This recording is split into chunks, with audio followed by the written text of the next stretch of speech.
Tünegen bir gün baza aylandık anamga kiyim alımız dep. Menim de kışkanım ma'lum naiste. Hazır hem kiyim kiyecek alsak ya küzlük çimeydi ya kışlık çimeydi eken. Bek kılın elip alsak kegil olmaydı eken. Nipizini alsak öydüm bak onda kiyimli. Lekin endi biz diygan bolganda eken endi 47 gün 57 gün yazıp etizi qırık işlepdik. Endi bizning diygan ayollarımız endi poqtek maylın çepep kırımını qılıp bazaga çimeymiz biz. Hem özümüzün tabii çıraylan çiğdik hem de konulunun digini boyunca hem de jıtık çapanın eden ba degендek hem de çiğdik kivezini setep yancığımızgan bek 1 milyon salamızak mı bir şukur kiyimiz ağadık bazaga çiğdik. Endi 15'lik dukan çiğgendik hem de anamga bazı kiyimni aldırıp kemmeyde bu yigiz oğan eken. Endi bazı dukanlığa küzlük kiyim ekemepti.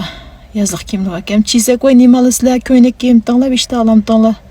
Bir edem depsanmadı. Eli kapakını götürmeydim müşte oturup. Teyzellik koy. Bana 8 koy cinko kıgan, köynek cinko kıgan çapan dep. O John, sınavına aydım aşağı edemli var mı? Müj doyun degen näsine çim icat kıgan boğaydı. Aşağıdan büge rahmet deyittim. Nemiş qaydısanla? Doyundan, tavbodan, başka torbetilden kiyim giyecek alsak 7 günce kiyip sınap buz etmesek lam qayta oğul buldu eken. Acıbodan kiyim alsak mı?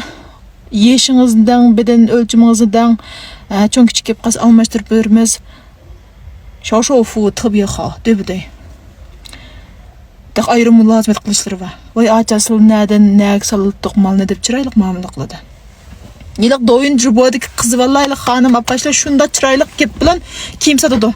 Ama lekin biz ama şet ediyor dükandaki kon atalmış bijnema örgül bijnema nurun sagıl yani bijnema marketki falan markalar hazır divesem sattırdı. Menin nayemdeki şu apaşlım körep qep qalsa.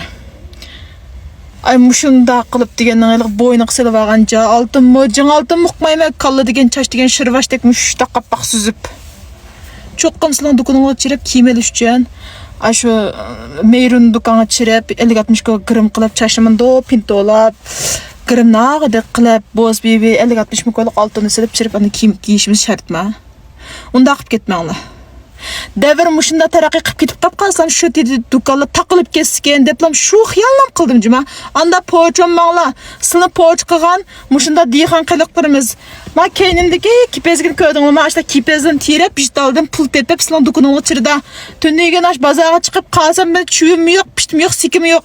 Fakat ihtiyacı var edem çırıp aç dukanda kiyma qıldırıp da toyluqçıla degendik. Gipim toğır bop qalsa inkasrani xo degen yollap qoyanlar. Acayip haqlı bak kesli.